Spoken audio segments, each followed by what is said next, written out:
Hey, good morning, good afternoon, good evening to you, whatever time of the day you find yourself listening to this message or watching this video. Good day to you. My name is Jerrie'Me Wright, and today is June the 11th, 2020. And I needed to take a brief moment out of my day to discuss a very important topic, and that topic came about because of me hearing a great friend of mine, a great loved one of mine, make a comment, and hearing her say this particular comment, I actually my heart actually went out for her in making the comment, because it revealed a certain level of growth and where she was personally. And I just want to talk about the other side of what she said. I'm not here to refute what she said. I'm not here to debate what she said. I'm not here to actually go back and forth about what she said. But basically, what she said was this one thing, and she said that we as people ought to go out and we should create our own happiness.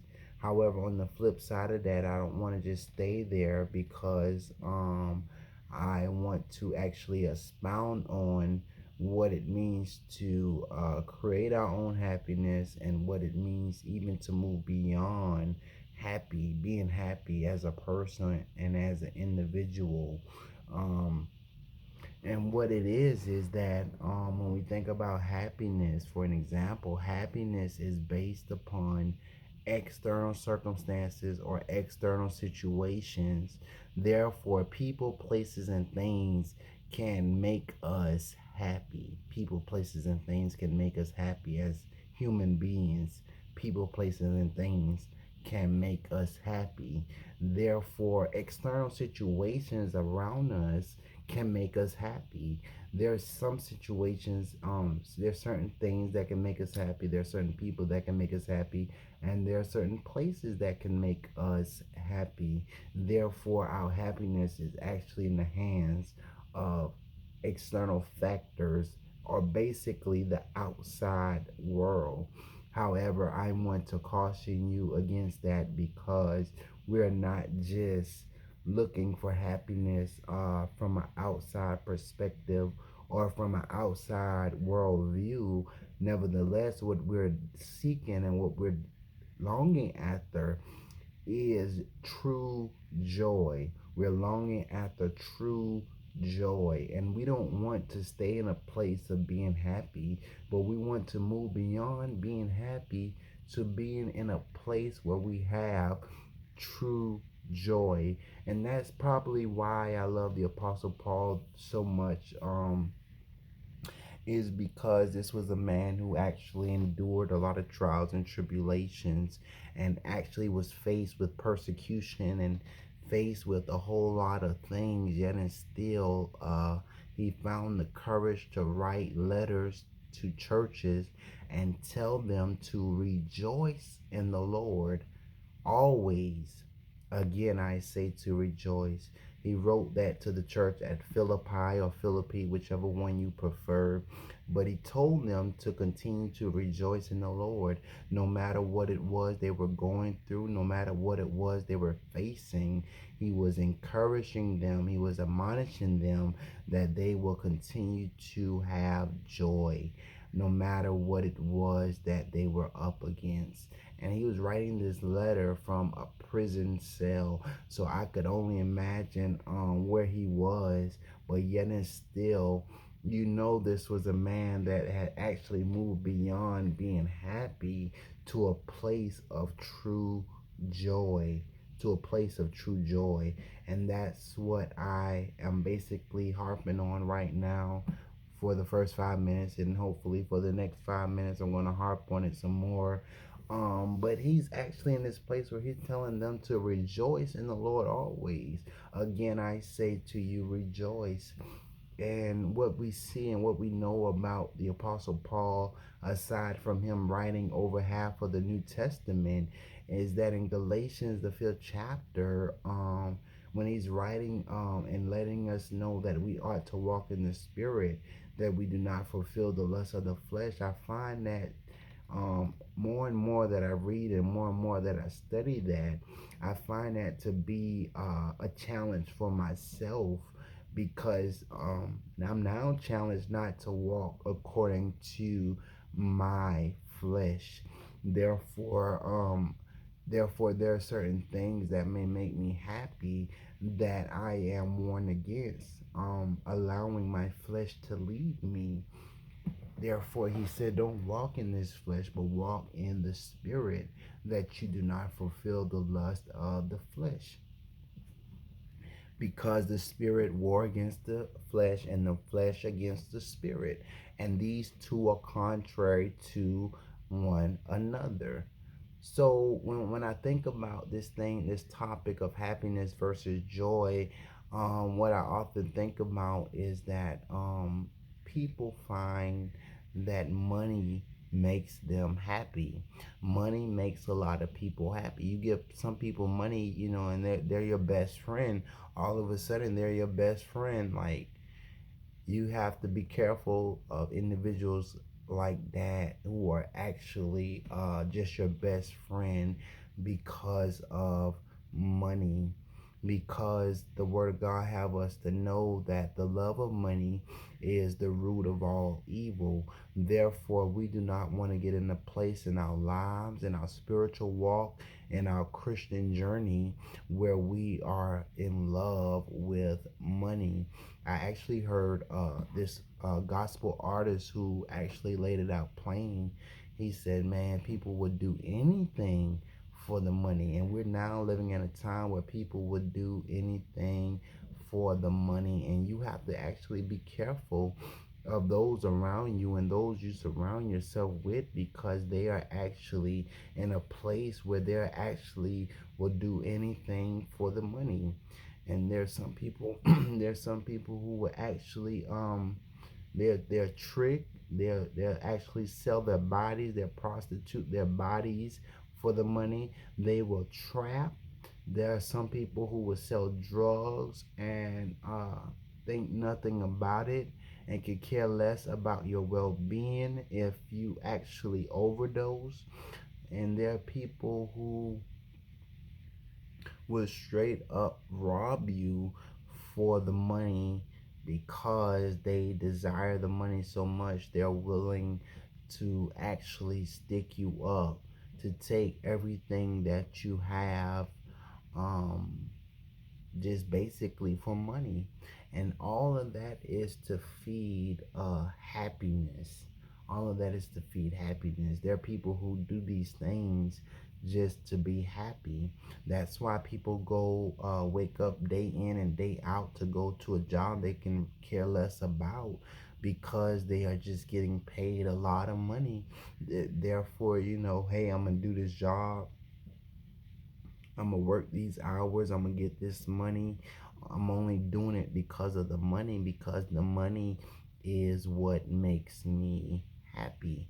Now, don't get me wrong, that I'm not saying that, you're not going to work each and every day to take care of your family, to take care of your kids, to take care of, your household, because that is definitely something that we ought to do according to the word of God.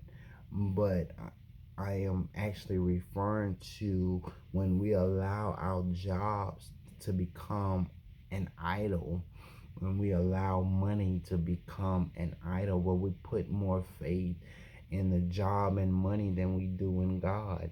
Our money having God we trust, but to be honest, many people are actually trusting the money more than they're trusting God. In fact, for a whole lot of people, money is their God.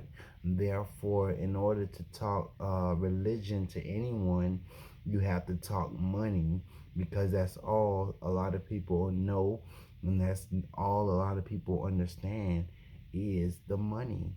And I'm not going to go deep down into that, but just to pull out of there, and it's still on topic, but when we look at joy, joy is an inward peace that one have. Therefore, joy is not something that is based upon external situations. Joy is not something that one have is based on external circumstances, but joy is an inward peace. Therefore, I can be going through uh, hell and back, yet and still, because I have this inward peace inside of me, I'm not worried, I'm not fret about the external circumstances. I'm not worried, or nor am I afraid because the external circumstances or situations around me, because I have joy. And when we begin to read Galatians, the fifth chapter, we will find the Apostle Paul lets them know that the fruit of the Spirit, he lists them, all nine of them, but he lists them, and I like how he started. He said, love, joy, peace. And what I find interesting is that he lists joy as the top three fruit of the Spirit. Therefore, joy is up there with love and peace. And that I find that interesting only because, you know,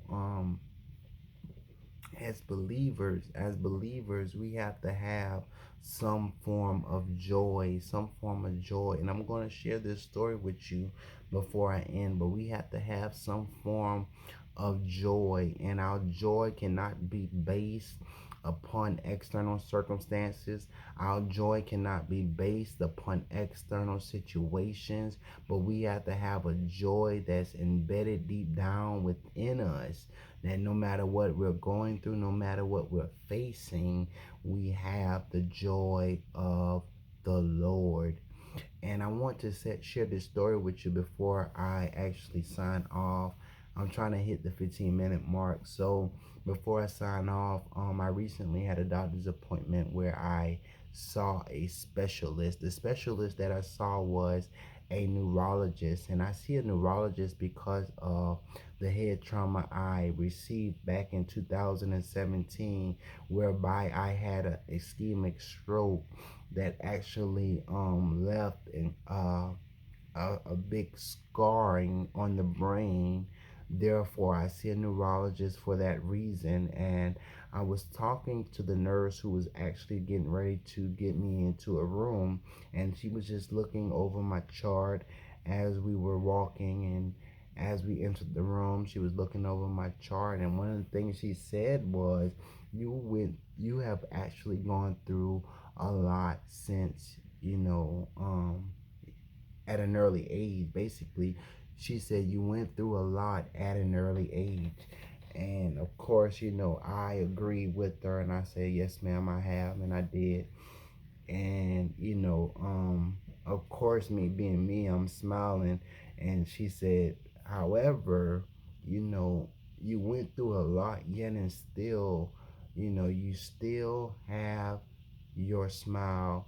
And when she said that, she don't even know what she said, and how that encouraged me by her just saying what she said. Because what I heard her saying was, yeah, you went through this and you went through that, you went through this storm and you went through that storm, but yet and still, you still have your joy. You still have your joy. And I just want to leave you with this right here, that no matter what we go through in life, no matter the storms, the rain, the heartache, the pain that we endure in life, we must never lose and never give up excuse me, our joy.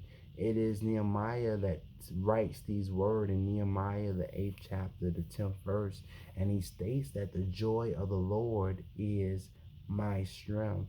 Therefore, it doesn't matter what it is that we're up against. It doesn't matter if the whole world seems to be against us. Whenever we have that internal peace given through the Holy Spirit, we're able to live our life in confidence, knowing that if God be for us, he is more than the whole world against us. Therefore, I encourage you that you move beyond the desire of being happy, and that you have a desire to walk in the true joy of the Lord. and that you allow nothing or no one to convince you out of walking in the joy of the Lord. Be blessed and God bless you.